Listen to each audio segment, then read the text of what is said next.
नहीं चल रही है, बहुत ही ज्यादा एकदम धूम मचाना है बच्चों, बहुत ही ज्यादा दिल लगा के पढ़ना है, दिल से दिल की बात करनी है, बहुत ज्यादा मन लगाओगे तभी जाकर के कहानी आगे बढ़ पाएगी। ये इंजन धीरे धीरे शुरू होगा लेकिन जब चलेगा तो एकदम फुल फ्लेम में चलेगा, अपनी फुल स्पीड में, क्योंकि आपके पास समय नहीं। जैसे कई बार कह चुका हूं बच्चों की ये जो समय है अब जो समय है इसके बाद आपके पास बस केवल पढ़ना पढ़ना पढ़ना, बस केवल यही होना चाहिए और कोई भी दिमागी ख्यालात या दिमागी पुलाव अपने दिमाग में नहीं रखना है। कोई भी पुलाव नहीं पकाना है बच्चों, कोई भी स्पेशल व्यंजन बनाने की जरूरत नहीं है, क्योंकि अब अगर भटकोगे तो भटके रह जाओगे और उम्र भर इस भटकने का पछतावा रह जाएगा, पश्चाताप रह जाएगा। तो इस पछतावे को अपने दिल में फील करने से बेहतर है कि आप आज मेहनत करो और अपने कल को बढ़िया कर लो। आज मेहनत कर लो, आज हार्ड वर्क कर लो, क्योंकि ये जो हार्ड वर्क आप आज करोगे, ये जो इनपुट आज डालोगे, कल इसका रिजल्ट जो आएगा वो आपकी पूरी लाइफ को बना देगा। और अगर आज आपने अपने दिमाग में इधर उधर की बातें सोची, टाइम वेस्ट करा या डिस्ट्रैक्शन करी, तो ये मान के चलो कि आने वाले समय में आपका दिन बड़ा दुखदायी हो जाएगा। तो भविष्य में हंसना चाहते हो, भविष्य को वैसे तो देखो, भविष्य केवल यही नहीं है कि आप नीट क्वालिफाई कर लो बस वही भविष्य में बहुत सारी अचीवमेंट्स करनी है, लेकिन स्टेप बाय स्टेप कई सारे लेवल आते जाएंगे लाइफ में, और उसी लेवल में एक है qualifying the NEET exam. NEET का जो एग्जाम है, जिसके उद्देश्य से, जिसके पर्पस से आप यहाँ आए हो, उसको क्वालिफाई करना आपके लिए सबसे पहला स्टेप यहां से शुरू होता है। तो पहला स्टेप तो आपको करना ही पड़ेगा, उसके बाद और भी स्टेप्स आते जाएंगे।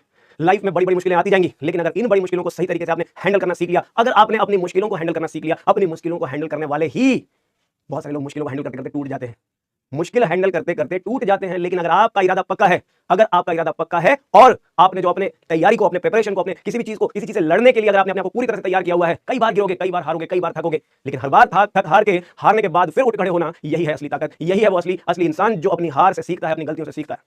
फेलियर्स से सीखने वाले, अपनी गलतियों से सीखने वाले आगे बढ़ते हैं। तो अपनी गलतियों से सीख के आगे बढ़ने वाले बनो, कमजोर मत बनो, अपने आप को कमजोर बनाने की कोई जरूरत नहीं है। अब आते हैं आज के मुद्दे पे। आज का जो हमारा टॉपिक होने वाला चैप्टर वही है breathing and exchange of gases. आज हमने जनता की भारी डिमांड पर आपके सामने एनसीईआरटी की लाइनें भी लेकर के आया हूं, आपके सामने कुछ क्वेश्चन भी लेकर आया हूं। जैसे कि मैंने कल वादा किया था कि मैं कुछ क्वेश्चन भी आपको लेकर के आऊंगा, इस टॉपिक से रिलेटेड कुछ क्वेश्चन भी करेंगे, क्वेश्चन भी होंगे आज एनसीईआरटी की लाइनें भी होंगी। आप अपनी डिमांड्स बताते जाओ, हम फुलफिल करते जाएंगे, लेकिन मेरे भी सुनते जाओ। जाते जाते एक बात कह देता हूं बच्चों, स्पून फीडिंग की आदत मत डालो। जो गंदी आदत, जो गलत आदत आपने अपने दिमाग में बैठा रखी है, स्पून फीडिंग की, उस स्पून फीडिंग की आदत अपने दिमाग से निकाल दो, क्योंकि ये कंपटीशन है, ये एग्जामिनेशन है। इस एग्जामिनेशन में जब आप उतरोगे, वहां पे आपको कोई स्पून फीडिंग कराने एग्जामिनेशन हॉल में नहीं आएगा। ये लड़ाई आपको खुद लड़नी है। ये नीट का एग्जाम, आपको बता देता हूं, ये नीट का एग्जाम एक कॉम्पिटिशन एग्जाम है, कॉम्पिटिटिव एग्जाम, जहां 20 लाख 22 लाख मतलब न जाने कितने लाख, हर साल नंबर चेंज हो रहे हैं, हर साल बढ़ते जा रहे हैं। 20-22 लाख बच्चों में जब कॉम्पीट करना होगा, वहां अपनी सीट को रिजर्व करना होगा, तो उस सीट को रिजर्व करने में आपका कॉम्पिटिटिव होना काम आएगा, मजबूत बनना काम आएगा। स्पून फीडिंग की आदत मत डालो अपने आप को। टीचर को ये मत पढ़ाओ कि टीचर को कैसे पढ़ाना है। टीचर जानता है कि आपको क्या चाहिए, कब चाहिए, क्यों चाहिए, आप तो बस आंख मूंद के फॉलो करो। टीचर को मत बताओ कि क्या पढ़ाना है, टीचर सब जानते हैं। इतने दिनों से पढ़ा रहे हैं आप जैसे ही बच्चों को पढ़ा पढ़ा के 18 साल 17 साल का एक्सपीरियंस जो हुआ है, वो आप जैसे बच्चों को ही पढ़ा के हुआ है। तो अपने टीचरों को जज करना छोड़ो, टीचरों को सजेशंस देना छोड़ो। टीचर आपके लिए जब जरूरत होगी तब आपके सामने हर चीज लेकर के आएंगे।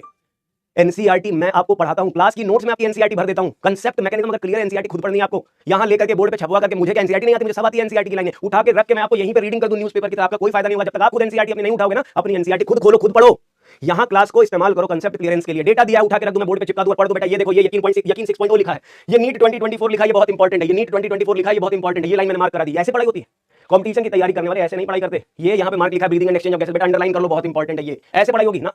ऐसे नहीं पढ़ाई होगी। नीट की तैयारी करना है, कंपटीशन की तैयारी करना है, जुझारू बनो, लड़ाकू बनो। लड़ाकू बनने का मतलब ये है कि पहले खुद से पढ़ो, खुद से सीखो, खुद से जानो। कंसेप्ट तो यहां हम क्लियर करेंगे, टीचर का काम आपका कंसेप्ट क्लियर करना है, पढ़ाई को इजी बनाना है।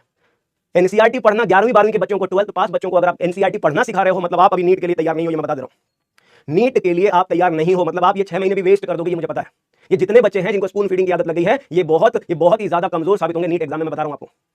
अपनी कमजोरी, अपने आप को कमजोर मत बनाओ बच्चों। एक ही सजेशन है, पढ़ाई को थोड़ा सीरियस होकर हैंडल करो, टाइम टेबल प्लान करो, एकदम सही डिजाइन किया हुआ है। आपकी क्लासेस रेगुलर बेसिस पे जो फिजिक्स केमिस्ट्री जूलॉजी बॉटनी की हो रही है, उन क्लासेस को सुनो। बाकी का जो टाइम है इवनिंग का, उसको सेल्फ स्टडी में लगाओ। फिर अगले दिन शुरू हो जाओ, फिर जो क्लास में पढ़ाया अगले दिन इवनिंग में फिर रिवाइज करो। एनसीईआरटी बायो में खुद से पढ़नी है, खुद से पढ़नी है उठा करके। इस सर ने बताया था क्लास में, ये पॉइंट है, ये क्वेश्चन नीट में आया, ये एनसीईआरटी की लाइन से आया, ये क्लास में मैं बता रहा हूं ना। एनसीईआरटी से आए हुए क्वेश्चंस यहां पे पीवाईक्यू के फॉर्म में भी कराए जाएंगे। हर चैप्टर के एंड में पीवाईक्यू कराऊंगा, मैं बताऊंगा ये क्वेश्चन आया हुआ एनसीईआरटी से।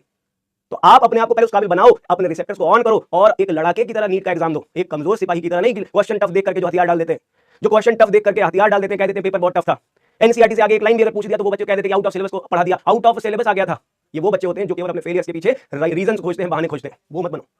एक महान बनने के लिए, एक महान स्टूडेंट बनने के लिए अपने रिसेप्टर्स ऑन करो। कस्टमर मत बनो, स्टूडेंट बनो। यहाँ पे क्लास करने आप आओ, कस्टमर बन के मत आओ, स्टूडेंट बन के आओ। ये मेरी रिक्वेस्ट है आपको, ये सजेशन है आपको, ये मेरी ब्लेसिंग्स है आपके लिए। ध्यान रखो इन चीजों को, छोटी छोटी बातें ही आपको महान और आपको सफल बनाती हैं। तो महान बनने की जरूरत नहीं है, सफल बनने की कोशिश करो, महान अपने आप बन जाओगे कुछ समय के बाद। तो लव यू बच्चों, शुरू करते हैं आज का सेशन, शुरू करते हैं आज का महाकाव्य, शुरू करते हैं आज का इतिहास। आज जो हम पढ़ने वाले हैं, आज बहुत ही बढ़िया बेहतरीन। आज पढ़ोगे आप इस चैप्टर के बहुत ही कोर पार्ट। जैसे कल मैकेनिज्म पढ़ा था, आज उसी से रिलेटेड पार्ट है मैकेनिज्म, जो हमने ब्रीथिंग का पढ़ा था, उसी से रिलेटेड आज हम बात करेंगे एक्सचेंज ऑफ गैसेस के बारे में, और बात करेंगे ट्रांसपोर्ट गैसेस, ट्रांसपोर्ट कैसे होता है उसमें मेनली आज फोकस होगा ऑक्सीजन के ट्रांसपोर्ट पे। और जैसे कि आपकी डिमांड थी, आपकी डिमांड थी भाई एनसीईआरटी की लाइनें भी पढ़ा दो, लेके आया हूं, देखो ये एनसीईआरटी की लाइनें, मैकेनिज्म ऑफ ब्रीदिंग, सांस लेने का मैकेनिज्म, कंसेप्ट क्लियर हो गया था कल की क्लास से, तो ये देखो ये लाइनें ऐसे हलवा जैसी लगेंगी। ये देखो ब्रीदिंग इन्वॉल्व्स टू स्टेजेस, सांस लेने के लिए दो स्टेजेस चाहिए, एक होती है जिसे कहते हैं ये इंस्पायरेशन, जब हम एयर को इन करते हैं, इनहेल करते हैं, उसे इंस्पायरेशन कहते हैं, when the atmospheric air drawn in, और दूसरा जिसे कहते हैं एक्सपायरेशन, जिसके थ्रू एल्वियोलाई की जो एयर होती है, अंदर की जो एयर उसे बाहर निकाला जाता है। तो मैकेनिज्म ऑफ ब्रीदिंग में सबसे पहले दो पॉइंट्स हैं, वो है ब्रीदिंग में दो स्टेजेस होती हैं, इनहेलेशन एक्सहेलेशन, जिसे इंस्पायरेशन या एक्सपायरेशन कहते हैं। दूसरा पॉइंट देखिए, यानी the movement of air into and out of the lungs, lungs के अंदर आना और लंग्स से बाहर जाना, carried out by creating pressure gradient between the lungs and the atmosphere. Lungs और एटमॉस्फेयर के बीच में जो प्रेशर डिफरेंस, प्रेशर ग्रेडियंट का मतलब क्या होता है, प्रेशर ग्रेडियंट का मतलब होता है प्रेशर डिफरेंस, प्रेशर का जो डिफरेंस है, मैंने बताया था आपको पहले, हाई से लो की तरफ एयर हमेशा मूव करेगी, तो प्रेशर का जो डिफरेंस है उसे प्रेशर ग्रेडियंट कहते हैं। किसके किसके बीच में, लंग्स और एटमॉस्फेयर के बीच में जो प्रेशर डिफरेंस है। एटमॉस्फेरिक प्रेशर 760 है, लंग्स का प्रेशर जब तक 760 है तब तक एयर अंदर नहीं आएगी। मैंने बताया था आपको, जब लंग्स का प्रेशर 760 से कम होगा तभी एटमॉस्फेरिक एयर अंदर आएगी। तो 760 एटमॉस्फेरिक प्रेशर, लंग्स का प्रेशर 758, इसी डिफरेंस को प्रेशर ग्रेडियंट कहते हैं। क्वेश्चन उठता है ये प्रेशर ग्रेडियंट कैसे बनाया जाता है, तो ये प्रेशर ग्रेडियंट बनाने के लिए सबसे पहला स्टेप आपके सामने जो है वो है इंस्पायरेशन। इंस्पायरेशन कब होगा, जब pressure with in the lungs, ये पॉइंट मैंने बताया था, लंग्स के अंदर का प्रेशर लो होना चाहिए। लंग्स के अंदर के प्रेशर को हम इंट्रा पल्मोनरी प्रेशर कहते हैं, जब वो लेस होगा एटमॉस्फेरिक प्रेशर से, तभी इस तरह के प्रेशर को हम क्या कहते हैं, इसे कहते हैं प्रेशर ग्रेडियंट, प्रेशर डिफरेंस। और लंग्स का प्रेशर जब लो होगा -2 mmHg से कहते हैं, इसे कहते हैं नेगेटिव प्रेशर इन लंग्स। क्या कहते हैं, नेगेटिव प्रेशर इन लंग्स। ये negative pressure in lungs he cause है जिसकी वजह से एयर अंदर आएगी। कह रहे सिमिलरली एक्सपायरेशन के लिए जस्ट अपोजिट, एक्सपायरेशन करना है तो क्या होगा, अंदर का प्रेशर ज्यादा होगा, 760 से ज्यादा होगा, तभी ये एयर ज्यादा से बाहर की तरफ, बलून का एग्जांपल लिया था कि बलून को दबाओगे तो एयर अपने आप बाहर चली जाएगी। क्यों, बलून के अंदर का जो प्रेशर है वो हाई है, वो एटमॉस्फेयर का प्रेशर जो वो कम है, अपने आप एयर बाहर चली जाएगी जैसे ही आप उसका मुंह खोलोगे या उसके ऊपर प्रेशर लगाओगे। तो प्रेशर हाई से लो, जहां एयर का जो प्रेशर होगा अपने हाई से लो की तरफ मूव करता है उसे कहते हैं प्रेशर ग्रेडियंट। ये प्रेशर ग्रेडियंट यहां पे आप देख सकते हो। Similarly expiration takes place when intra pulmonary pressure, ये जो इंट्रा पल्मोनरी प्रेशर है, ये इंट्रा पल्मोनरी प्रेशर जो होगा वो हाई होगा तभी एक्सहेलेशन। तो दो बातें बहुत ही सिंपल है, इनहेलेशन या एक्सहेलेशन के लिए प्रेशर का डिफरेंस, जब बाहर का प्रेशर अंदर के प्रेशर से ज्यादा होगा तो इनहेलेशन, जब अंदर का प्रेशर बाहर से ज्यादा होगा तो एक्सहेलेशन। सिंपल। अगला कह रहे नेक्स्ट पॉइंट है डायफ्राम। अब कह रहे कौन इसके लिए जिम्मेदार है, इनहेलेशन और एक्सहेलेशन के लिए जो प्रेशर डिफरेंस के लिए कौन जिम्मेदार है, कह रहे डायफ्राम और स्पेशलाइज्ड सेट ऑफ मसल्स होती हैं जिन्हें कहते हैं external and internal intercostal muscles. ये जो इंटरकोस्टल मसल जो रिब्स के बीच में पाई जाती हैं, ये इन्वॉल्व होती है ब्रीदिंग के लिए, जिसमें इंस्पायरेशन के लिए दो बहुत ही important point, most important point, diaphragm का कॉन्ट्रैक्शन होगा। डायफ्राम का कॉन्ट्रैक्शन होगा तो increase the volume of thoracic cavity, ऊपर से नीचे। मैंने कहा था डायफ्राम कैसा होता है, डोम शेप्ड होता है, it is the dome shaped organ. ये ऐसा डोम शेप्ड ऑर्गन है। इस डोम शेप्ड ऑर्गन को अगर आप देखोगे तो जब ये डोम शेप्ड ऑर्गन फ्लैट हो जाएगा, मतलब कॉन्ट्रैक्शन का मतलब क्या होता है, जब ये फ्लैट हो जाएगा, नीचे फ्लैट हो गया तो फ्लैट होते ही स्पेस बढ़ेगा, वॉल्यूम बढ़ेगा, इसे कहते हैं एंटीरियो पोस्टीरियर एक्सिस। इस एक्सिस को कहते हैं एंटीरियो पोस्टीरियर एक्सिस। और वहीं अगला, अगर वही contraction of external intercostal muscle होती है, अगर इंटरकोस्टल मसल एक्सटर्नल वाली कॉन्ट्रैक्ट करती है तो डोर्सो वेंट्रल एक्सिस, मतलब ये जो स्टर्नम और वर्टिब्रल कॉलम है इसके बीच में स्पेस बढ़ जाता है डोर्सो वेंट्रल एक्सिस में। ये स्टर्नम को लिफ्ट अप करता है, ऊपर करता है, इसकी वजह से चेस्ट केज का वॉल्यूम बढ़ जाता है। वॉल्यूम बढ़ जाता है तो प्रेशर जो होता है वो डिक्रीज कर जाता है। ये देखिए, overall increase in volume causes increase in pulmonary volume. पहले थोरैसिक वॉल्यूम बढ़ेगा तो लंग्स का वॉल्यूम भी बढ़ेगा, और लंग्स का वॉल्यूम बढ़ेगा तो ऑब्वियस सी बात है, कह रहे पल्मोनरी वॉल्यूम का बढ़ना प्रेशर को डिक्रीज कर देता है, और इसी वजह से इंस्पायरेशन होती है। तो इंस्पायरेशन का कॉज है contraction of diaphragm and external intercostal muscles. Contraction of diaphragm and external intercostal muscles का रोल बहुत इंपॉर्टेंट है, और जैसे इन दोनों को रिलैक्स कर दोगे, जैसे ही ये दोनों मसल्स रिलैक्स हो जाएंगी, अपने आप एक्सहेलेशन हो जाएगा। क्यों, क्योंकि जब ये वापस रिलैक्स होंगी तो चेस्ट केज का वॉल्यूम डिक्रीज होगा, प्रेशर बढ़ जाएगा, एयर आउट हो जाएगी। तो देखेंगे अगला पॉइंट, यानी relaxation of diaphragm and intercostal muscles. जो एक्सटर्नल इंटरकोस्टल मसल है, एक्सटर्नल इंटरकोस्टल मसल है, ये रिटर्न कर देता है डायफ्राम और स्टर्नम को अपनी नॉर्मल पोजीशन पे, उनके नॉर्मल पोजीशन में आ जाते हैं और रिड्यूस कर देता है थोरैसिक वॉल्यूम, और इसी वजह से पल्मोनरी वॉल्यूम, लंग्स का वॉल्यूम भी कम हो जाता है। और जब लंग्स का वॉल्यूम कम हो जाता है ना, जब लंग्स का वॉल्यूम कम हो जाता है, लंग्स का वॉल्यूम कम होते ही प्रेशर बढ़ जाता है, और जब प्रेशर बढ़ जाता है तो एयर बाहर निकल जाती है। प्रेशर बढ़ते ही एयर बाहर निकल जाती है। ये देखो, this lead to increase in intrapulmonary pressure and slightly above the atmospheric pressure. Atmospheric pressure से ऊपर चला जाता है और इसी वजह से एक्सहेलेशन हो जाती है, एयर बाहर चली जाती है। सिंपल, यही तो पढ़ाया था, इसको और इलैबोरेट करके पढ़ाया था। एनसीईआरटी में लिखी गई लाइन जो है उसको और इलैबोरेट करके, फैला के, जूम करके पढ़ाया था, डायग्राम बना के पढ़ाया था। तुम कहते हो एनसीईआरटी की फोटो भी लाया हूं, एनसीईआरटी की लाइनें भी लाया हूं, चिपका दिया, देखो पढ़ा दिया, लेकिन कंसेप्ट तो कल ही समझा दिया था। एनसीईआरटी तो आपको पढ़नी थी। कोई नहीं, अपन तुमसे प्यार करता है, अपन तुम्हारे लिए आता है यहाँ पे, तो इसलिए अपन यहाँ पे जब तुम्हारे लिए आता है तो तुम डिमांड करो, मेरे बच्चा है तो, मेरा बेड़ू है तो, मेरा बच्चा है तो, अगर तू मेरा बच्चा है तो मेरे लिए डिमांड करेगा, सर मुझे ये दे दो, सर मुझे वो दे दो। बेटा सब चीज तो मैं दे नहीं सकता, लेकिन हाँ अगर तुम कहोगे एनसीईआरटी की लाइनें तो दे दिया, अब पढ़ के दिखाओ, अब पढ़ो, सब कुछ मिलेगा पढ़ाई से रिलेटेड आपको, लाएगा अपन, don't worry.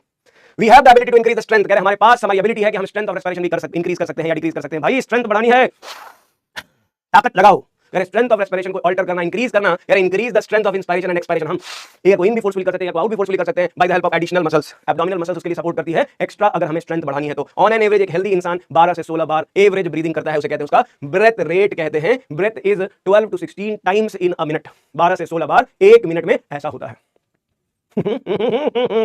The volume of air involved in the breathing movement can be estimated by using spirometer. एक इंस्ट्रूमेंट था जिसके बारे में हमने बात करी थी। ये क्या करता है, हमारे लंग्स के अंदर कितनी एयर इन या आउट करी है उस वॉल्यूम को प्रेडिक्ट करने डिटेक्ट करने के लिए यूज किया जाता है। ये क्लिनिकल एनालिसिस के लिए जरूरी होता है, लंग्स के अंदर के फंक्शन को डिटेक्ट करने के लिए होता है कि भाई हमारा लंग्स काम कैसे कर रहा है, एफिशिएंट है कि नहीं, कमजोर तो नहीं पड़ गया, इसके टिश्यू डैमेज तो नहीं हो गए। तो एयर कितनी हम इनहेल करते हैं नॉर्मली, कितनी इनहेल करते हैं फोर्सफुली, इन्हीं का डेटा है, इसे कहते हैं लंग वॉल्यूम्स एंड कैपेसिटीज। तो अगला टॉपिक हमने डिस्कस किया था वॉल्यूम्स एंड कैपेसिटीज का था। ये देखें लंग के चार तरह के वॉल्यूम्स के बारे में बात करी थी हमने। स्पाइरोमीटर की मदद से, हम स्पाइरोमीटर की मदद लेते हैं, स्पाइरोमीटर जिसे रेस्पाइरोमीटर कहा जाता है। ये जो स्पाइरोमीटर या रेस्पाइरोमीटर है वो ये लंग वॉल्यूम्स को एस्टिमेट करता है।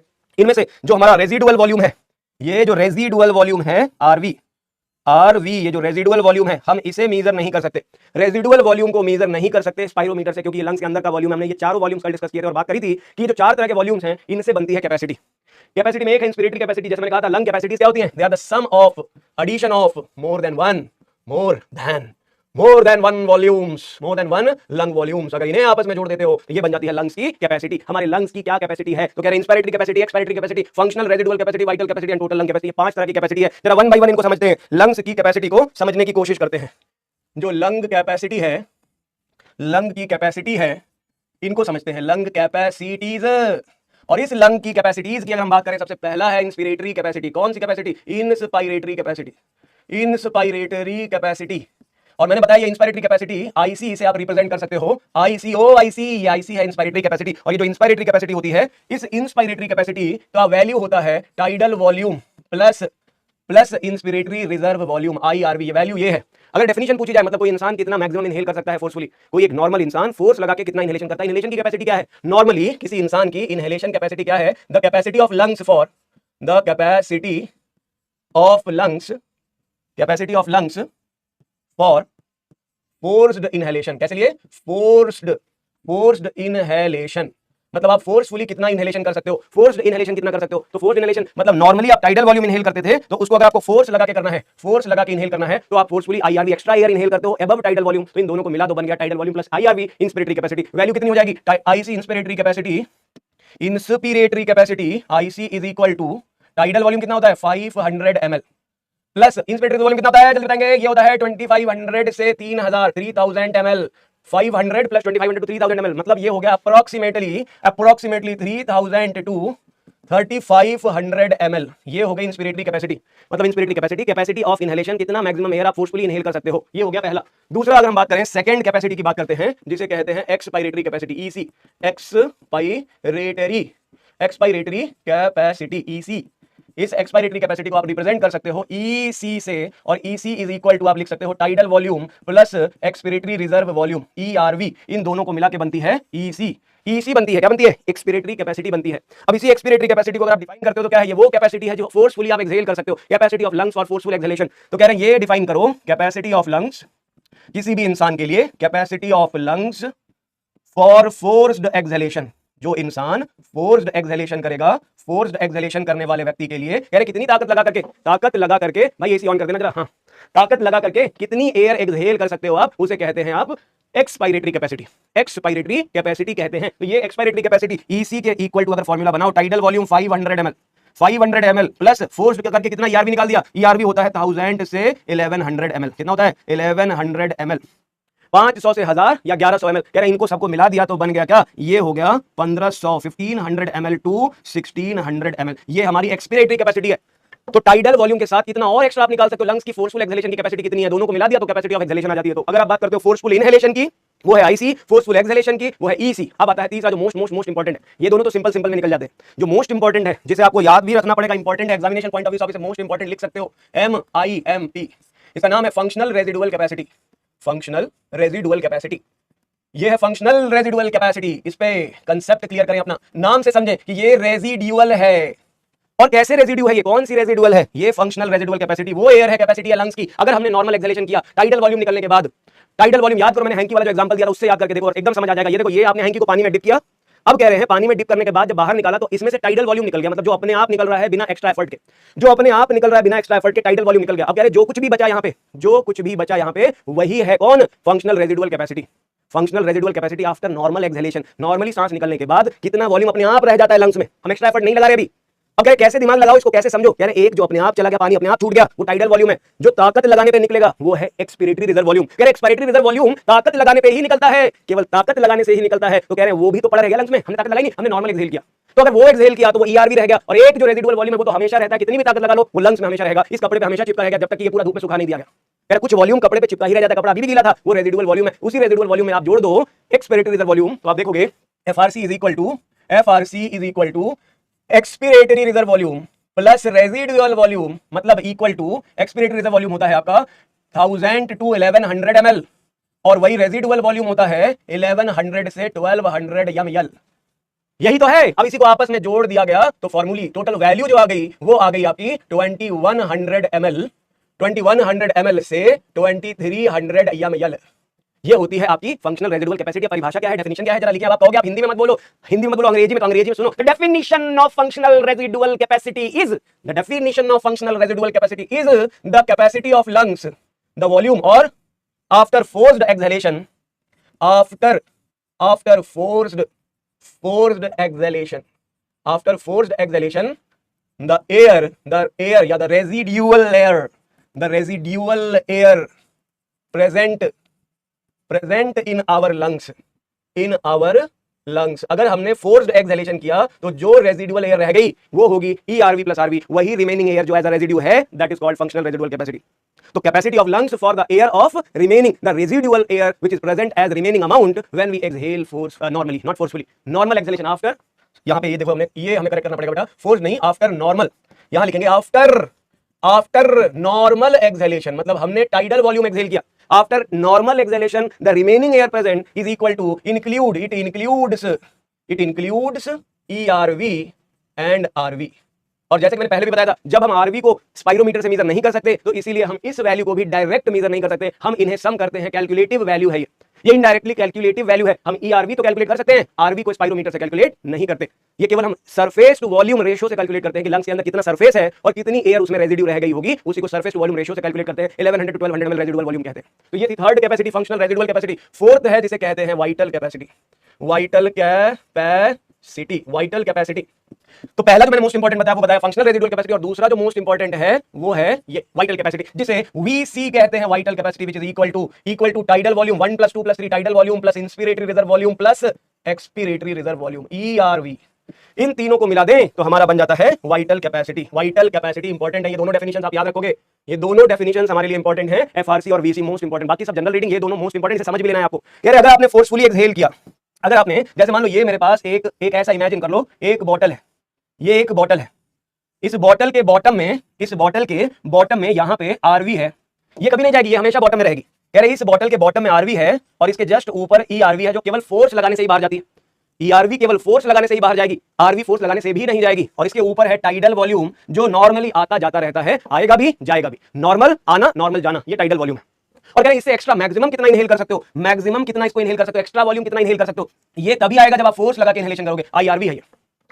4 तरह के वॉल्यूम है और कैपेसिटी बता रहे हैं हम। अब देखो मैंने एक बात कही आपसे, मैंने कहा मैंने फोर्स्ड एक्सहेलेशन किया, मैंने ताकत लगा के एक्सहेलेशन किया, फोर्स्ड एक्सहेलेशन।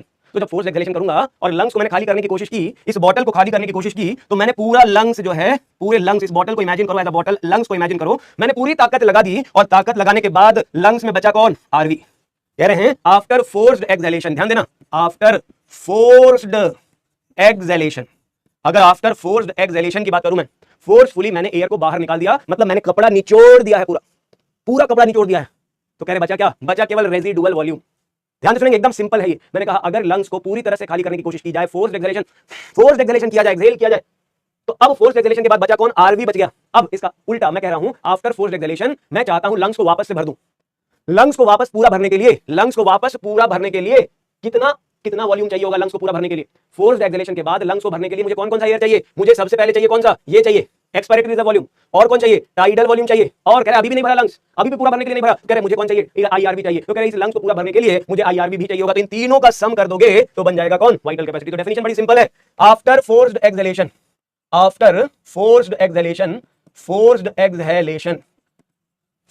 के बाद what is the capacity, lungs की कितनी कैपेसिटी है कि एयर को वापस अंदर भर के लंग्स को पूरा भर दिया जाए। तो after forced exhalation the capacity of lungs to fulfil और fill, capacity of lungs to fill completely completely, complete filling के लिए लंग्स को कंप्लीट फिलिंग करने के लिए, कंप्लीटली लंग्स की फिलिंग कंप्लीट करने के लिए कितना एयर फोर्सफुली मैं इनहेल करूंगा, the after force inhalation the capacity of lungs to full completely, कितना वॉल्यूम मैं इनहेल करूंगा, the volume required to full lungs completely. तो इस कंप्लीटली के लिए फिर इसको वापस फिर से कंप्लीट फिल करने के लिए जो चाहिए वो चाहिए मुझे कौन सा, टाइडल वॉल्यूम चाहिए होगा, प्लस आईआरवी चाहिए होगा, प्लस ईआरवी चाहिए होगा। और इन सब की वैल्यू जैसे कि आपको पता है, अगर आप सम करें तो 500 ml प्लस 25 टू 3000, मान लो मैंने इसे 3000 ml लिखा, प्लस मैं इसका 1100 या 1000 ml लिख देता हूं, तो कितना हो जाएगा आप देख सकते हो, 3000 प्लस 1100 4100 प्लस 500 मतलब अप्रोक्सीमेटली 4600 ml हो जाएगा। और इन्हीं सब को मिला दें, चार के चारों को सम कर दें तो हमें लंग्स की पूरी कैपेसिटी पता चल जाएगी। मतलब लंग्स की अगर पूरी कैपेसिटी पता करनी है तो 1 + 2 + 3 + 4th रेजिडुअल वॉल्यूम को भी जोड़ना होगा। मतलब अगर पांचवी कैपेसिटी की बात करें, टोटल लंग कैपेसिटी अगर आप इसकी बात करते हो तो टोटल लंग कैपेसिटी कितनी हो जाएगी, sum total of the all 4 volumes, इन चारों वॉल्यूम्स का सम हो जाएगा, 1 2 3 4 का सम हो जाएगा। इसे कहेंगे टोटल लंग कैपेसिटी, जो होगा TV plus IRV plus ERV plus residual, ये पूरी कैपेसिटी होगी लंग्स की। मतलब वाइटल कैपेसिटी में वीसी में अगर मैं रेजिडुअल वॉल्यूम जोड़ दूं, इस वाइटल कैपेसिटी में अगर मैं रेजिडुअल वॉल्यूम जोड़ दूं तो ये कितना हो जाएगा, ये टोटल लंग कैपेसिटी हो जाएगी। बहुत ही सिंपल, लंग्स की पूरी कैपेसिटी मतलब चार के चारों वॉल्यूम का सम, लंग्स को पूरा भरना है तो चारों वॉल्यूम को जोड़ दो, लंग्स की पूरी कैपेसिटी पता चल जाएगी। तो किसी भी इंसान की लंग्स की टोटल कैपेसिटी जो होगी वो क्या हो जाएगी, sum total of all the 4 volumes, चारों वॉल्यूम का सम। मतलब इस 4600 में अगर 1200 और जोड़ दिया जाए तो लगभग 5800 हो जाएगा। कितना हो जाएगा, अप्रोक्सीमेटली 5800 ml हो जाएगी value total capacity of the lung. 5.5 to 6 litres हो जाएगा लंग्स का अपना टोटल कैपेसिटी नॉर्मल इंसान का, कि इतने वॉल्यूम एयर की नॉर्मली और फोर्सफुली हम लंग्स में भर सकते हैं, फिल कर सकते हैं। तो इतना बढ़िया, इतना इजी कंसेप्ट है ये, बट इंपॉर्टेंट है। मैंने कहा ये दो मोस्ट इंपॉर्टेंट है। अब इनका एक ग्राफिकल प्रेजेंटेशन आप देख लोगे। लंग कैपेसिटी को समझने के लिए मैं आपको एक ग्राफिकल प्रेजेंटेशन समझाता हूं, ध्यान से देखेंगे, बहुत इजी हो जाएगा समझना भी आपको। इसी ग्राफ से आपको कंसेप्ट और भी ज्यादा आसान हो जाएगा। ये देखें, ये हम ले लेते हैं अपने 4 तरह के लंग वॉल्यूम्स की वैल्यूज, 4 तरह के वॉल्यूम्स की वैल्यूज लेंगे हम इन्हें कंसेप्ट को समझने के लिए, एकदम इजी हो जाएगा अभी आपके लिए। यहां से यहां, यहां से यहां और यहां से यहां, ये और एक ले लिया हमने यहां से यहां। ये देखें, अब अगर हम लंग्स के वॉल्यूम्स और कैपेसिटीज को कंपेयर करें, पहले हम वॉल्यूम्स देख लेते हैं बच्चों, वॉल्यूम्स को देख लेते हैं ध्यान से। अगर आप इन वॉल्यूम्स को समझने की कोशिश करोगे, मैंने कहा एक नॉर्मल वॉल्यूम है जो हम इन आउट दोनों करते हैं, इन आउट दोनों करते हैं। ये ऊपर जो जा रही है वैल्यू, इसको मैं अगर इन करूं तो उसके जो नीचे वाला जो ग्राफ है उसको मैं आउट कह सकता हूं। दोनों वैल्यू एक ही है, टाइडल वॉल्यूम, इसको कहते हैं टाइडल वॉल्यूम। अब मैं कह रहा हूं नॉर्मली मैं टाइडल इनहेल करता हूं, उससे ऊपर एक्स्ट्रा कितनी एयर इनहेल करता हूं, ये जो वैल्यू होगी, एक्स्ट्रा एयर जो मैंने यहां पे इनहेल करी है, ये जो एक्स्ट्रा एयर मैंने इनहेल करी है, ये है इनस्पिरेटरी रिजर्व वॉल्यूम, इनस्पिरेटरी वॉल्यूम। अभी मैं कह रहा हूं कि अब मैं एक्स्ट्रा एयर आउट अगर करता हूं, अगर मैं एक्स्ट्रा एयर आउट करता हूं तो एक्स्ट्रा एयर नॉर्मल एयर से मैं कितना आउट कर रहा हूं, कह रहे ये जो वैल्यू है, यहां वाली जो वैल्यू आप देख रहे हो, ये है मेरी एक्सपिरेटरी वॉल्यूम। और जो कहीं नहीं जा रही, जो लंग्स में हमेशा मौजूद है, ये है रेजिडुअल वॉल्यूम। कौन सा वॉल्यूम है ये है हमेशा रहने वाला वॉल्यूम। इसे कह रहा हूं लंग्स का वो वॉल्यूम जो ऑलवेज यहीं प्रेजेंट है, ये हमेशा यहीं है, कहीं नहीं जा रहा। फोर्सफुल एक्सेलेरेशन के बाद भी ये यहीं रहता है, इसे कहते हैं रेजिडुअल वॉल्यूम। कौन सा वॉल्यूम है ये है हमारा रेजिडुअल वॉल्यूम। इसे मैं आरवी के नाम से जानता हूं। इसे मैं क्या कहता हूं, इसे मैं कहता हूं तुम आरवी हो। 4th वॉल्यूम है रेजिडुअल वॉल्यूम। पहला वॉल्यूम है टाइडल वॉल्यूम, ये देखो, ये नॉर्मली इन या आउट, इसे मैं कहता हूं फर्स्ट वॉल्यूम। ये है फर्स्ट वॉल्यूम टाइडल वॉल्यूम, ये है tidal volume TV, first volume. ये टाइडल वॉल्यूम टीवी, ये है मेरा यहां से यहां एक्स्ट्रा एयर जो मैं इनहेल करता हूं फोर्सफुली, ये वाला जो एरिया है, ये है सेकंड वॉल्यूम, जिसे कहता हूं मैं आईआरवी। सेकंड वॉल्यूम है ये आईआरवी। थर्ड वॉल्यूम जो मेरे पास है वो है ईआरवी, ईआरवी। ये मेरे पास 4 अलग अलग वॉल्यूम्स आ गए हैं, 4 अलग अलग वॉल्यूम्स आ गए हैं। एक हमारे पास ईआरवी है, एक आईआरवी है, एक टाइडल वॉल्यूम है, एक टाइडल वॉल्यूम है, और एक मेरे पास रेजिडुअल वॉल्यूम है। ये मेरे पास रेजिडुअल वॉल्यूम है, ये मेरे पास टाइडल वॉल्यूम है, ये रेजिडुअल वॉल्यूम, ये मेरा रेजिडुअल वॉल्यूम। ये 4 अलग अलग वॉल्यूम्स हैं। मैंने कहा लंग्स की कैपेसिटी अगर हमें डिसाइड करनी है तो इन्हीं का सम करना है, इन्हीं का सम करना है। 1 + 2 1 + 3 3 + 4 1 + 2 + 3 1 2 3 4, बस यही 1 2 का 4 कर दो, आपको कैपेसिटी समझ आ जाएगी। इस ग्राफिकल प्रेजेंटेशन में आप देखो, आपके पास वैल्यूज हैं। आईसी अगर बनानी है, यहां से यहां, यहां से यहां से यहां, यहां यहां से यहां, यहां से यहां अगर आप जाओगे तो आपको मिलेगा इंस्पिरेटरी कैपेसिटी। आईसी है ये आईसी है। इसके अलावा अगर आप यहां से यहां आओगे, यहां से यहां आओगे तो आपको मिलेगी, यहां से यहां मिल जाएगी EC, expiratory capacity. Tidal volume plus expiratory volume is called expiratory reserve volume is called expiratory capacity. Functional residual capacity FRC. अब देखो यहां से अगर आप देखोगे, इस पॉइंट से इस पॉइंट पे अगर आप आओगे तो आपको मिलेगी ये वैल्यू जिसे कहते हैं एफआरसी। क्या नाम है इसका, इसे कहोगे एफआरसी। ये हो गई एफआरसी। अब कह रहे हैं वाइटल कैपेसिटी, मतलब इन तीनों को जोड़ दो, इन तीनों का सम कर दो भाई, इन तीनों का सम कर दो। 1 + 2 + 3, ये तीनों जोड़ोगे तो मिल जाएगी वाइटल कैपेसिटी। यहां से यहां तक का खेला वाइटल कैपेसिटी होगी।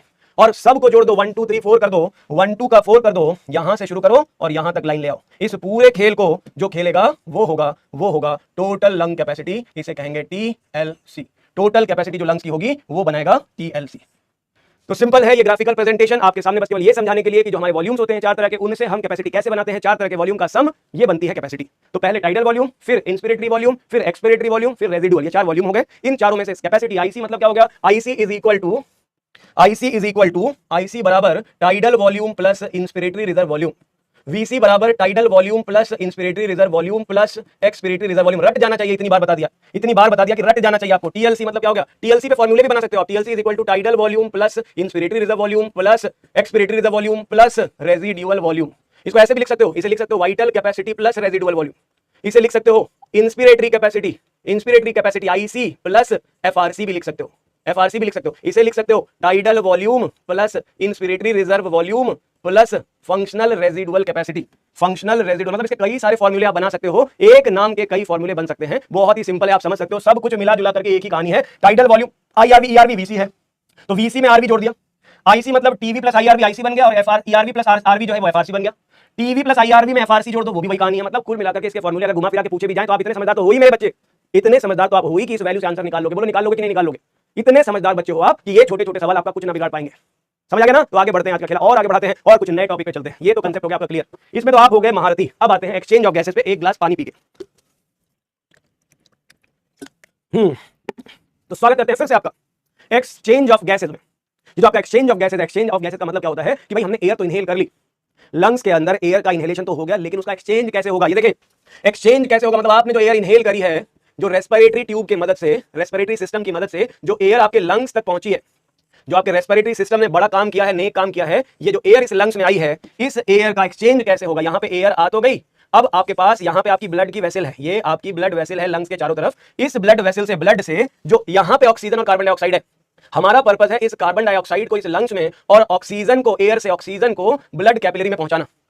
इस जगह से यहां इस एटमॉस्फेरिक एयर जो यहां आई है, उससे इस ब्लड में ऑक्सीजन को भेजना है और कार्बन डाइऑक्साइड को बाहर निकालना है। तो इसी को कहते हैं एक्सचेंज ऑफ गैसेस, जो कि सेकंड स्टेप ऑफ रेस्पिरेशन कहा जाता है। ये कैसा स्टेप है? ये है second step in respiration, second step in respiration, respiration का सेकंड स्टेप है ये। तो रेस्पिरेशन के इस सेकंड स्टेप में अगर हम आए, जिस प्रोसेस को हम गैसेस एक्सचेंज कह रहे हैं, इस प्रोसेस के होने के लिए जो यहां पे डेफिनेशन, जो टर्म यूज करते हैं वो होता है डिफ्यूजन। इस प्रोसेस को कहते हैं डिफ्यूजन, और डिफ्यूजन का मतलब आप सभी लोग जानते हो, मेरे साइंटिस्टों, मेरे देश के बेहतरीन नौजवानों, आप जानते हो डिफ्यूजन का क्या मतलब होता है। डिफ्यूजन का मतलब होता है the process of movement, the process of movement of air. यहां हम एयर की बात कर रहे हैं, एयर हो, लिक्विड हो, किसी भी सब्सटेंस का जो मूवमेंट, हम यहां बात कर रहे हैं movement of air from the region of high to low concentration, from the region of high concentration to low concentration. जहां एयर का कॉन्सेंट्रेशन या प्रेशर लो होगा, लो प्रेशर या लो कॉन्सेंट्रेशन होगी, वहां हाई से लो की तरफ जाना, हाई से लो की तरफ जाना ही क्या कहा जाता है? इसे कहते हैं हम डिफ्यूजन। तो अब क्वेश्चन उठता है कि भाई रेस्पिरेशन में ये जो एक्सचेंज ऑफ गैसेस है, यहां डिफ्यूजन तो हो रहा है, लेकिन ये डिफ्यूजन किन बातों पर डिपेंड करता है? तो आप लिखेंगे the exchange of gases depends upon the exchange of gases. Concept यहां पे हम समझने जा रहे हैं, ये जो एक्सचेंज है, the exchange of gases depends upon किस पे डिपेंड करता है? डिपेंड्स अपॉन 3 फैक्टर्स, 3 बहुत इंपॉर्टेंट फैक्टर हैं जो एक्सचेंज को डिसाइड करेंगे। सबसे पहला पार्शियल प्रेशर, पार्शियल प्रेशर जो सबसे पहला फैक्टर और मोस्ट इंपॉर्टेंट फैक्टर है वो है पार्शियल प्रेशर। तो पहला फैक्टर है पार्शियल प्रेशर, दूसरा फैक्टर होता है यहां पे सॉल्युबिलिटी ऑफ गैसेस, गैसेस की सॉल्युबिलिटी, और तीसरा फैक्टर होता है मेम्ब्रेन थिकनेस। जिस मेम्ब्रेन पे एक्सचेंज हो रही है उस मेम्ब्रेन की थिकनेस ऑफ द मेम्ब्रेन। ध्यान से सुनिए सभी लोग, 3 फैक्टर्स होते हैं जिसके बेसिस पे ये प्रोसेस कंप्लीट हो पाता है, एक्सचेंज हो पाता है। एक, यहाँ थिकनेस, मेम्ब्रेन कितनी मोटी है, जैसे आपको पता है जितनी ज्यादा थिक होगी उतना ही कम एक्सचेंज हो पाएगा। जितनी मेम्ब्रेन की थिकनेस जितनी ज्यादा होगी, दीवार जितनी मजबूत या जितनी ज्यादा थिक होगी, उसके बीच से लीकेज के चांसेस कम होंगे। उसी तरीके से यहाँ पे भी होगा, थिकनेस एक इंपॉर्टेंट फैक्टर है। दूसरा कह रहे एयर का जो प्रेशर है, जो एयर का मूवमेंट है, पहले भी बताया था, वो हमेशा हाई से लो की तरफ जाती है। पार्शियल प्रेशर एक इंपॉर्टेंट फैक्टर है। और दूसरा फैक्टर यहाँ पे जो लिखा था वो है सॉल्युबिलिटी, उन गैसेस जिनका ट्रांसपोर्ट होना है, एक्सचेंज होना है, उसकी सॉल्युबिलिटी कैसी है। जितनी ज्यादा सॉल्युबिलिटी होगी उतना ही ज्यादा ट्रांसपोर्ट या उतना ही ज्यादा एक्सचेंज होगा, ध्यान रखेंगे। तो हमारे पास ये 3 इंपॉर्टेंट फैक्टर है जिसके बेसिस पे ये जो प्रोसेस है, एक्सचेंज का प्रोसेस कंप्लीट होता है। गैसेस, एयर जो हमने इनहेल की है, एयर अंदर गई है, उसमें से ऑक्सीजन अंदर जाएगी, कार्बन डाइऑक्साइड बाहर जाएगी। आखिर ये क्यों होता है? उसी के लिए 3 रीजन होते हैं। पहला रीजन है पार्शियल प्रेशर। और पार्शियल प्रेशर क्या होता है? किसी भी गैस, जो मिक्सचर ऑफ गैसेस होती है, उसमें से एक गैस का जो इंडिविजुअल प्रेशर होता है, the pressure of individual gas, जो एक सिंगल गैस है, the pressure of individual gas in mixture of gases जो मिक्सचर ऑफ गैसेस है उस मिक्सचर में एक गैस का जो अपना इंडिविजुअल कंट्रीब्यूशन है उस प्रेशर को पार्शियल प्रेशर कहते हैं। इसे Dalton's law of partial pressure भी कहा जाता है।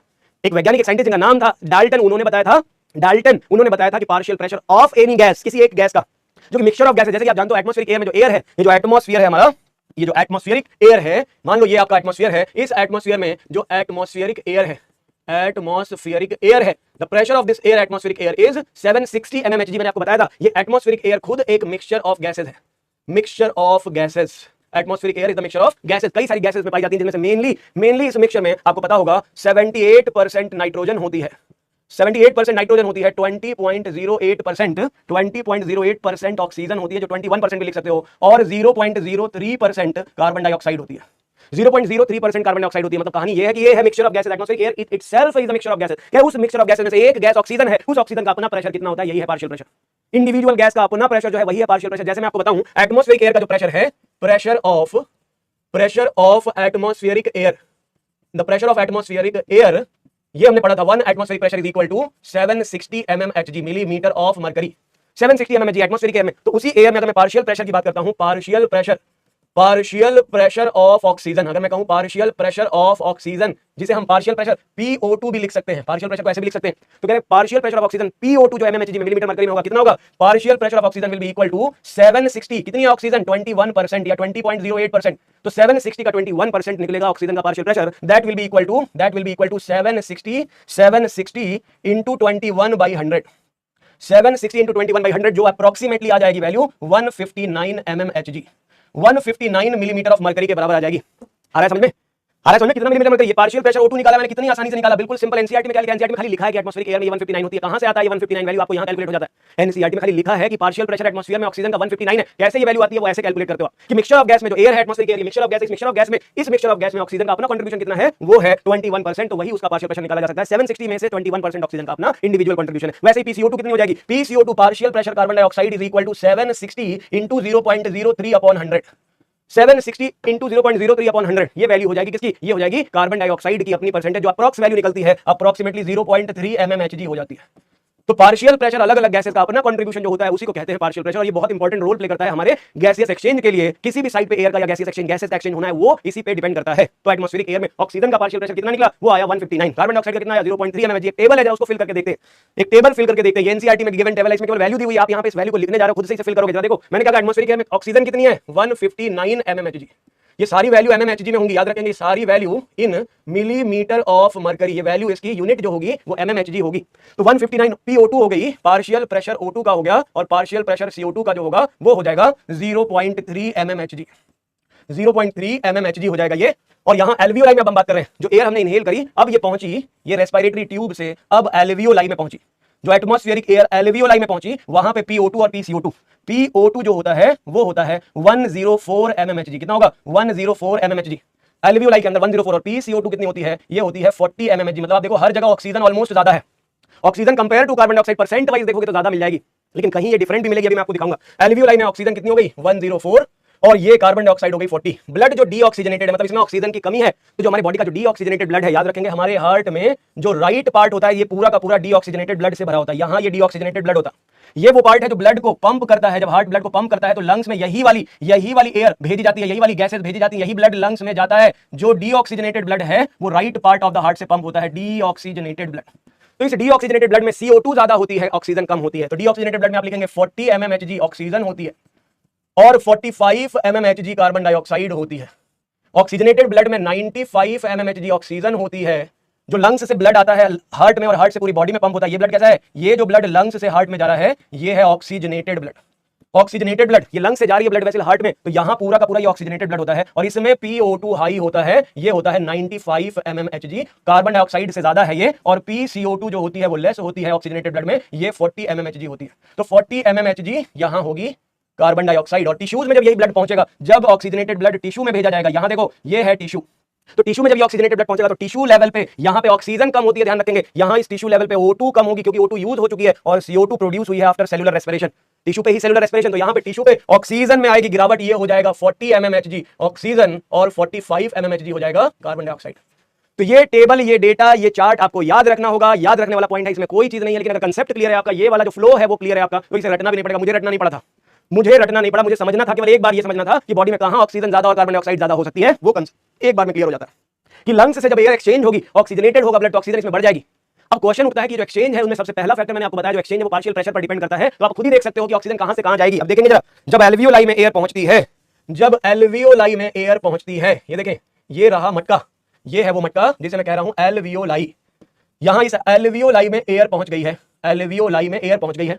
इसमें मैंने कहा PO2 पार्शियल प्रेशर ऑक्सीजन का कितना है, 159 mmHg, 104 mmHg यहां पे ऑक्सीजन का पार्शियल प्रेशर है। मतलब ऑक्सीजन का पार्शियल प्रेशर यहां हाई है। किससे हाई है बेटा, ये हाई है उस ब्लड सप्लाई से जो इस एरिया में ब्लड लेकर के आई है, ब्लड लेकर के आई है। ये जो ब्लड वेसल है इसे कहते हैं लंग्स में पल्मोनरी कैपिलरी। क्या नाम है इसका, इसका नाम है पल्मोनरी, इसका नाम है पल्मोनरी कैपिलरी, इसे हम पल्मोनरी कैपिलरी कहते हैं। इस पल्मोनरी कैपिलरी में पार्शियल प्रेशर जो ऑक्सीजन का है, PO2 जो ऑक्सीजन का है, वो है 40 mmHg। कितना है, 40 mmHg। क्यों, क्योंकि ये है डीऑक्सीजनेटेड ब्लड। कैसा ब्लड आया यहाँ पे आया है डीऑक्सीजनेटेड ब्लड। कैसा ब्लड है, डीऑक्सीजनेटेड ब्लड है। मतलब यहाँ कार्बन डाइऑक्साइड ज्यादा होगी, ऑक्सीजन कम है, तो यहाँ पे कार्बन डाइऑक्साइड का पार्शियल प्रेशर जो है PCO2, जो PCO2 है ये होता है 45 mmHg।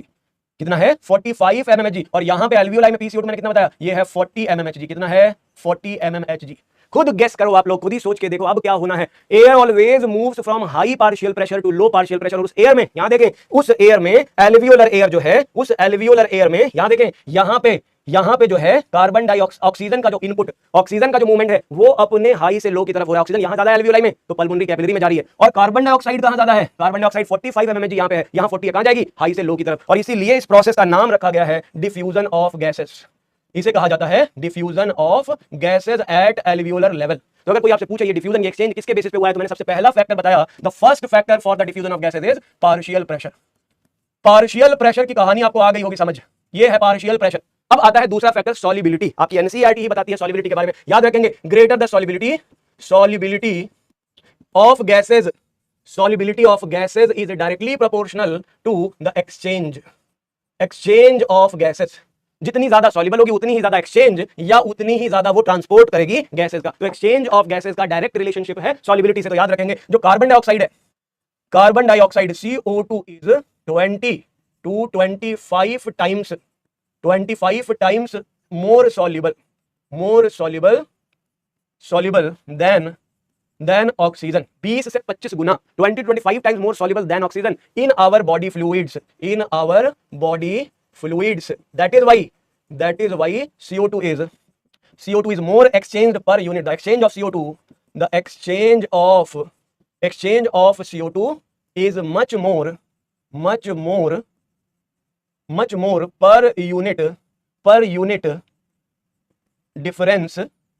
per unit difference is more than oxygen as compared to oxygen। CO2 is much more exchanged as the solubility is 20 to 25 times greater than oxygen। तो this is very important, बहुत important point है, आप ध्यान रखेंगे कि solubility जो होती है वो कार्बन डाइऑक्साइड की ऑक्सीजन के कंपेयर में ज्यादा होती है। इसलिए आप देखोगे ज्यादातर कार्बन डाइऑक्साइड जो कि वो डिसॉल्व्ड स्टेट में हमारी बॉडी फ्लूइड में फ्लो करती है। बॉडी में कार्बन डाइऑक्साइड ऑक्सीजन के कंपेयर में काफी अमाउंट, ऑक्सीजन खाली 3% डिसॉल्व्ड स्टेट में ट्रैवल करती है, लेकिन कार्बन डाइऑक्साइड की अमाउंट जो डिसॉल्व्ड स्टेट की होती है वो ज्यादा होती है। तो ट्रांसपोर्ट के लिए या एक्सचेंज के लिए दूसरा जो सबसे इंपॉर्टेंट फैक्टर है वो एक्सचेंज के लिए सॉल्युबिलिटी। और तीसरा जो मोस्ट इंपॉर्टेंट फैक्टर है वो है मेम्ब्रेन की थिकनेस। मेम्ब्रेन की थिकनेस जितनी लेस होगी, याद रखेंगे, जो थिकनेस होगी, थिकनेस जितनी कम होगी, thickness is inversely proportional to the exchange of gases या डिफ्यूजन के लिए थिकनेस एक इनवर्स रिलेशन, मतलब more greater the thickness lesser the exchange, less the thickness more the exchange. तो याद रखेंगे लेस देन 1 मिलीमीटर जो एल्वियोलाई होती है, जो साइट ऑफ एक्सचेंज होती है, एल्वियोलर साइट, बहुत important point, alveoli the site of exchange, alveolar site पे एट एल्वियोलाई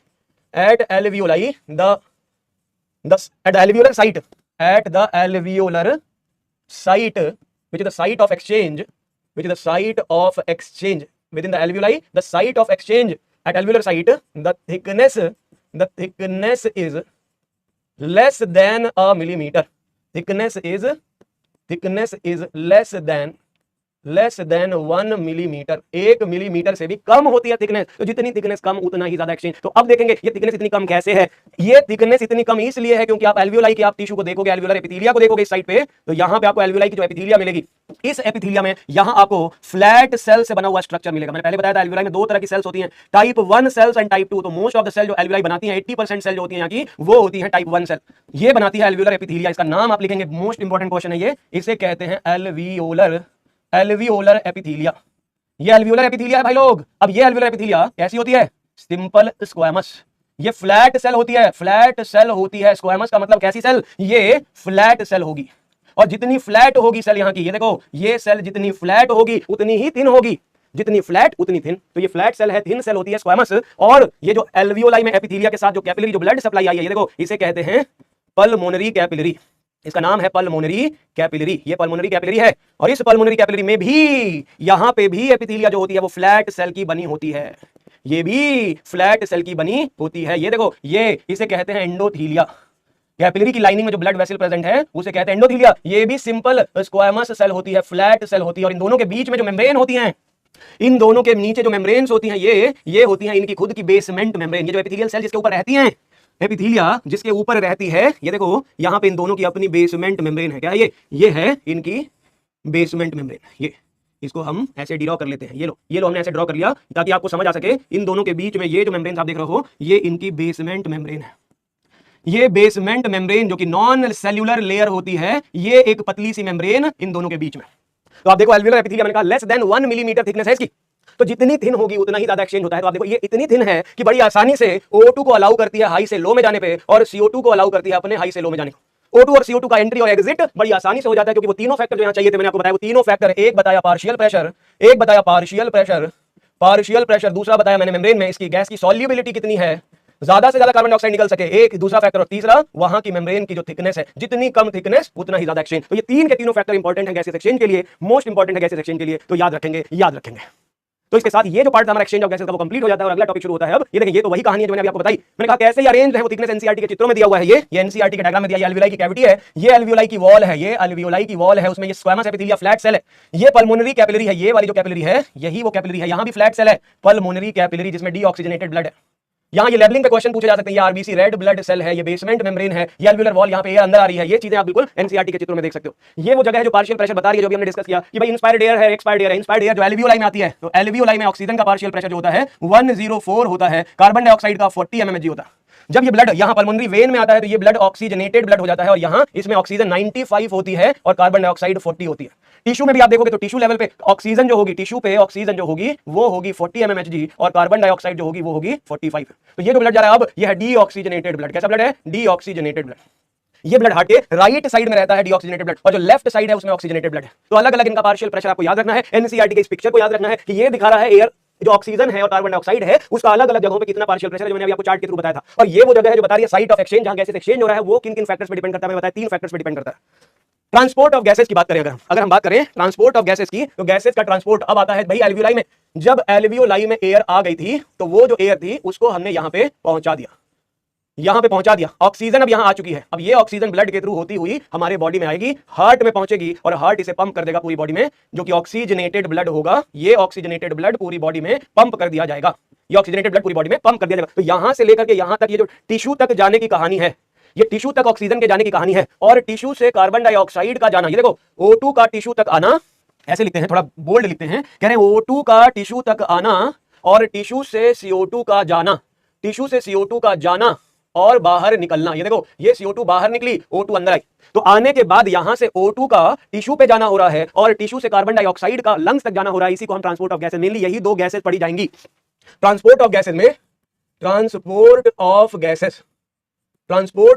में, गैसेज में ऑक्सीजन मेनली किसका, O2 is transported, O2 from lungs to tissue. कहां से कहां तक? लंग्स से टिश्यू पे जाएगी, लंग्स से टिश्यू लेवल पर जाएगी। और दूसरा CO2 का ट्रांसपोर्ट होगा फ्रॉम टिश्यू टू लंग्स, ये होगा transport of O2 and CO2। यानी इन दोनों गैसेस को मेन कंसीडर किया गया, क्योंकि आपको पता है सेलुलर रेस्पिरेशन होने के लिए O2 जब सेल पे जाएगी तभी सेलुलर रेस्पिरेशन होगा, और जब सेलुलर रेस्पिरेशन होगा एनर्जी बनेगी, एनर्जी वहां पे सिंथेसाइज की जाएगी एटीपी के फॉर्म में, तो वहां CO2 प्रोड्यूस होगी, और उस CO2 को ब्लड से लंग्स से बाहर निकाल देना, यही तो हमारे कंप्लीट रेस्पिरेशन का प्रोसेस है। तो उसका ये तीसरा स्टेप है जिसे हम कहते हैं ट्रांसपोर्ट ऑफ गैसेस।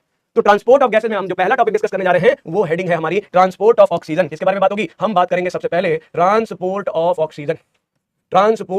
ऑक्सीजन। जो ऑक्सीजन लंग्स में आई है, उस लंग्स से आने के बाद जब उसका एक्सचेंज हुआ पल्मोनरी कैपिलरी में, तो ये ऑक्सीजन यहां से ट्रैवल करेगी वाया ब्लड। कैसे जा रहा है? Via blood. ब्लड वो ट्रांसपोर्टेशन मीडियम है जो इन गैसेस का ट्रांसपोर्ट करता है, ब्लड के थ्रू ट्रांसपोर्ट होता है। और ऑक्सीजन का जो ट्रांसपोर्ट है हमारे ब्लड में, ऑक्सीजन का जो ट्रांसपोर्ट है, याद रखेंगे, O2 is mainly transported, O2 का जो मेन ट्रांसपोर्ट होता है, transported with RBCs transported by RBC उसे ट्रांसपोर्ट करती है by the help of haemoglobin, by the help of haemoglobin. जो हीमोग्लोबिन रेस्पिरेटरी पिगमेंट है, हीमोग्लोबिन इसे रेस्पिरेटरी पिगमेंट कहते हैं। ये जो हीमोग्लोबिन है red coloured respiratory pigment, red coloured respiratory pigment है, ये ऑक्सीजन का ट्रांसपोर्ट करता है जो कि आरबीसी के अंदर पाया जाता है। हमारी आरबीसी के अंदर हीमोग्लोबिन, इसलिए आरबीसी रेड कलर की होती है। याद रखेंगे, ब्लड का जो कलर है उसे रेड करने के पीछे रीजन यही हीमोग्लोबिन वाली आरबीसी होती है। तो हीमोग्लोबिन ऑक्सीजन का ट्रांसपोर्ट मेनली करता है। याद रखें, मेनली यहां लिखा है, क्यों? क्योंकि ओवरऑल टोटल 97% टोटल ऑक्सीजन का 97% of oxygen transported, 97% of oxygen is transported as oxy haemoglobin. कैसे? Oxy haemoglobin. ऑक्सी हीमोग्लोबिन मतलब हीमोग्लोबिन से जुड़ करके वो ऑक्सीजन ट्रांसपोर्ट की जाती है, इसे कहते हैं ऑक्सी हीमोग्लोबिन। कितनी? 97%। और बाकी की जो 3% मैंने बताया था आपको, ऑक्सीजन की सॉल्युबिलिटी बहुत कम है, तो rest 3% of oxygen, 3% oxygen is transported, 3% oxygen is transported in dissolved state, 3% dissolved state में ट्रांसफर करती है। Dissolved state in plasma, plasma में डिसॉल्व्ड स्टेट में ये ट्रैवल करती है। तो ऑक्सीजन का मेजर ट्रांसपोर्ट जो है वो 97% हीमोग्लोबिन से बाइंड करके होता है। कुछ डेटा है, कुछ डेटा लिखना पड़ेगा आपको, याद करना पड़ेगा। हमारे ब्लड में normally 15 gram haemoglobin, 15 gram haemoglobin is present, 15 gram haemoglobin is present in 100 ml of blood. हमारे ब्लड के यूनिट वॉल्यूम में, हमारे ब्लड के यूनिट वॉल्यूम में 100 ml में 15 gram haemoglobin on an average पाई जाती है, ऑन एन एवरेज। और एक हीमोग्लोबिन में, याद रखेंगे, एक हीमोग्लोबिन में जो आयरन, 4 आयरन होती है। ईच हीमोग्लोबिन, ये जो हीमोग्लोबिन होती है, each haemoglobin contains 4 iron, 4 iron होती है। एंड ईच आयरन जो आयरन होती है, हीमोग्लोबिन की जो आयरन होती है, कैरीज 1 O2 मॉलिक्यूल, एक ऑक्सीजन मॉलिक्यूल कैरी करती है, एक ऑक्सीजन मॉलिक्यूल कैरी करती है। तो इस तरीके से अगर आप देखो, एक हीमोग्लोबिन कितना ऑक्सीजन कैरी करेगी? 8 ऑक्सीजन कैरी करती है। वन हीमोग्लोबिन कंबाइंस विद, एक हीमोग्लोबिन में कितना आयरन? एक हीमोग्लोबिन में 4 आयरन प्रेजेंट है, एक हीमोग्लोबिन में 4 आयरन है, और हर आयरन एक ऑक्सीजन को कैरी करेगा। तो टोटल कितनी ऑक्सीजन कैरी करेगा? 4 ऑक्सीजन मॉलिक्यूल, मतलब 8 एटम कैरी करेगा। 8 एटम 4 मॉलिक्यूल्स ऑफ ऑक्सीजन। कितने molecule of oxygen? 4 oxygen molecule carry करेगा। और ये देखेंगे, जब ऑक्सीजन का पार्शियल प्रेशर, मैंने क्या बताया था, partial pressure PO2 is very high. Lungs की एल्वेलाई में कितना है? लगभग 104, मतलब ऐसे लिख सकते हो आप 95 to 100 mmHg। जब पार्शियल प्रेशर ऑक्सीजन का बहुत ज्यादा है, हायर लेवल पे है, तो ये जो हीमोग्लोबिन है, ये हीमोग्लोबिन ऑक्सीजन से जुड़ करके क्या बना लेती है? HbO8, 4 ऑक्सीजन मॉलिक्यूल जुड़ेंगे, और इस प्रोसेस को कहा जाता है ऑक्सीजनेशन। इस प्रोसेस को ऑक्सीजनेशन कहते हैं, जब हीमोग्लोबिन ऑक्सीजन से जुड़ती है, और यहां जो प्रोडक्ट बनता है इसे कहते हैं ऑक्सी हीमोग्लोबिन। याद रखेंगे, ये ऑक्सी हीमोग्लोबिन का बनना एक ऑक्सीजनेशन कहा जाता है। क्यों? क्योंकि ये प्रोडक्ट अनस्टेबल है। ये कैसा प्रोडक्ट है? इस रिएक्शन में अनस्टेबल प्रोडक्ट बना है। ऑक्सी हीमोग्लोबिन एक अनस्टेबल प्रोडक्ट है। क्या मतलब है इसका? इसका मतलब ये है कि जो अनस्टेबल प्रोडक्ट है, ये तो ज्यादा देर तक नहीं रहेगा, ये खाली ट्रांसपोर्ट के लिए यूज किया जाएगा। जैसे ही HbO2 को प्रेशर कम मिलेगा, 40 mmHg, ये देखो, जैसे ही इसे प्रेशर कम मिलेगा टिश्यू लेवल पे, पार्शियल प्रेशर जैसे ही कम मिलेगा, ये रिएक्शन बैकवर्ड चली जाएगी। मतलब ये जो ऑक्सीजनेशन, क्यों कहा इसे? क्योंकि ये रिएक्शन जब ऑक्सीजन हाई होगी तो ये ऑक्सीजनेट करके ऑक्सी हीमोग्लोबिन बनाएगा, और जैसे ही ऑक्सीजन का पार्शियल प्रेशर कम होगा, लो O2 होगी, ये ऑक्सी हीमोग्लोबिन फिर से टूट जाएगा, Hb और O2 में अलग अलग हो जाएगा, ऑक्सीजन का डिसोसिएशन हो जाएगा। इसी ऑक्सीजन की डिसोसिएशन से बेसिस पे साइंटिस्ट ने कर्व बनाया, जिसे O2 डिसोसिएशन कर्व कहते हैं। अगली क्लास में इसके बारे में बात करेंगे। नेक्स्ट क्लास में CO2 ट्रांसपोर्ट और O2 डिसोसिएशन कर्व के बारे में बात करेंगे, और इस चैप्टर को ले चलेंगे और आगे और भी बेहतरीन चीजें डिस्कस करेंगे नेक्स्ट क्लास में। आज का यही समाप्त करते हैं। उम्मीद करता हूं कि आज की क्लास आपको समझ आई होगी। एक बात आप इसको ध्यान से सुने होगे, और वापस जब अब एनसीईआरटी में जाओगे, आप रीडिंग करोगे, तो इसकी सारी बातें आपको रिकॉल हो जाएंगी और आपको एकदम लाइन टू लाइन क्लियर हो जाएंगे। तो पढ़ते हैं, मुस्कुराते हैं। अब जरा फटाफट कुछ क्वेश्चंस कर लेते हैं। अभी क्वेश्चन करना बाकी है, 2-4 सवाल भी करते चलते हैं साथ ही साथ। ये देखें, स्टार्ट के कुछ क्वेश्चंस लेकर के आए आपके सामने, आपके लिए कुछ सवाल। Animals which have network of trachea tube, मतलब कोई एक ऐसा एनिमल जो ट्रैकियल ट्यूब से रेस्पिरेशन अगर करता है, ट्रैकियल ट्यूब्स की मदद से अगर रेस्पिरेशन करता है, तो इस एनिमल में ये रेस्पिरेटरी स्ट्रक्चर उसमें गैसेस एक्सचेंज में हेल्प करता है। ये कौन सा एनिमल ग्रुप है जिसमें ये सब कुछ पाया जाता है? ये ट्रैकियल सिस्टम, ये रही ट्रैकिया, ट्रैकियल ट्यूब। और ये जो दिख रही है, ये जो ब्रांचेस है ट्रैकिया की, जो डिवाइड हुई है पाइपलाइन, इन्हें कहते हैं ट्रैकियोल्स। और ये ट्रैकियल सिस्टम पाए जाते हैं इंसेक्ट्स में, फाइलम आर्थ्रोपोडा के इंसेक्टा में। तो ये आपको याद रखना होगा। फ्लैट वर्म्स में जनरल सरफेस से होता है, सीलेंट्रेटा में जनरल सरफेस से होता है, और स्पॉन्जेस में भी जनरल सरफेस से। इंसेक्ट्स में ये होता है, कहां से? इंसेक्ट्स में ट्रैकिया से होता है। अगला सवाल, partial pressure of O2 and CO2 in alveoli. मैंने बताया आपको, एल्वियोलाई में हो या एयर में हो, ऑक्सीजन का पार्शियल प्रेशर दोनों में ज्यादा। एयर में, यहां एयर में अगर आप देखोगे तो PO2 159 mmHg है, और PCO2 0.3 है। एल्वियोलाई में PO2 104 mmHg है, PCO2 40 mmHg है। तो पूछा गया है partial pressure in alveoli 104 and 40 mmHg, तो हमारा आंसर हो जाएगा first option, easy option. Next question है partial pressure of O2 in alveoli of lungs. अगर हम बात करें पार्शियल प्रेशर PO2 की, यहां पे कंपेयर करें equal to that in blood, wrong, more than that in blood. अगर हम ब्लड से देखें यहां पे तो यहां होता है 40, यहां होता है 100, ऑब्वियस सी बात है ये ज्यादा होगा, इसका मतलब आंसर क्या बन जाएगा? Answer will be second option. Next question देखते हैं, मैच करने वाला क्वेश्चन है, match the column respiratory volume से। टाइडल वॉल्यूम 500 मतलब A का 4, A का 4 ये, A का 4 ये, मतलब 1 एंड 4 आंसर होंगे। इंस्पिरेटरी रिजर्व वॉल्यूम 3, B का 3, B का 3 मतलब आंसर तो आपका आ गया, डायरेक्ट वैल्यू याद है। अगर एक्सपिरेटरी रिजर्व वॉल्यूम 2 हो जाएगा और रेजिडुअल वॉल्यूम 1 हो जाएगा तो आंसर हमारा फटाक से आ गया, फोर्थ ऑप्शन। नेक्स्ट क्वेश्चन है, which of the following factors affect the diffusion of gases. हमने पढ़ा एल्वियोलाई से ब्लड में जब आता है, ये एल्वियोलाई से जब ब्लड में ये आता है तो ये किन बातों पर डिपेंड करता है? मैंने 3 बातें बताई थी, एक थिकनेस, दूसरा पार्शियल प्रेशर और तीसरा सॉल्युबिलिटी। तो all the 3 factors are responsible, A, B and C, तो आंसर हो जाएगा फोर्थ ऑप्शन। तो इसी के साथ हो गया खेला समाप्त। होमवर्क आपके लिए वही पुराना होमवर्क है, आपको डीपीपी डेली में दे रहा हूं, आप डीपीपी सॉल्व करेंगे, जरूर सॉल्व करेंगे, लेकिन उससे पहले आपके लिए जो सबसे ज्यादा जरूरी है वो NCERT देवी की स्टडी करना और साथ ही साथ क्लास नोट्स को रिवाइज करना। ये 2 मैंडेटरी वर्क हैं आपके लिए डेली के, और साथ में एडिशनल आपको क्या करना है, मॉड्यूल्स PW के आप अपने लिए मंगवा लो और उनके क्वेश्चंस करो। मॉड्यूल्स के क्वेश्चंस आप करो, आपको ये क्वेश्चंस करना चाहिए, क्योंकि क्वेश्चन के बगैर सिलेक्शन नहीं हो सकता। क्वेश्चन प्रैक्टिस बहुत जरूरी है। अगर आपके पास मॉड्यूल्स नहीं है तो आप कोई ना कोई बुकलेट जो भी हो आपके पास चैप्टर्स के, वो टॉपिक वाइज क्वेश्चंस कंप्लीट करो, जरूर लगाओ क्वेश्चन डेली कम से कम 20 बायो में एक सब्जेक्ट के 20 to 25 क्वेश्चंस आप डेली करो। आप देखोगे 10 दिन के अंदर ये 200 से 250 सवाल हो जाएंगे, कम से कम डेली 220, 20 to 25 क्वेश्चन आप डेली सॉल्व करो, डेली पे अपना प्रैक्टिस करो। तो ये हो गया आज का खेला। आज हमने ये 3 मेन टॉपिक्स को डिस्कस किया। अगली क्लास में मैं जैसे बताया O2 ट्रांसपोर्ट, CO2 ट्रांसपोर्ट के बारे में थोड़ा और डिटेल में चर्चा करेंगे, कंपेयर करेंगे आखिर क्या डिफरेंस है O2 और CO2 ट्रांसपोर्ट में। आज की क्लास यहीं समाप्त करते हैं, अगली क्लास में फिर मुलाकात होगी पूरी जोश जुनून के साथ, पूरी एनर्जी के साथ। आप पढ़ते रहो, आपको जो चाहिए वो हम देंगे, आपको उसकी चिंता करने की बिल्कुल जरूरत नहीं है, क्योंकि हम खड़े हैं आपके साथ आपके टीचर खड़े हैं। और कहानी फिर वही है कि आपका लक्ष्य बड़ा है, लेकिन आपके पीछे आपका परिवार खड़ा है, आपके पीछे PW का परिवार खड़ा है। Don't worry, we are with you and love you. मिलते हैं बच्चों नेक्स्ट क्लास में पूरी एनर्जी के साथ। Bye bye.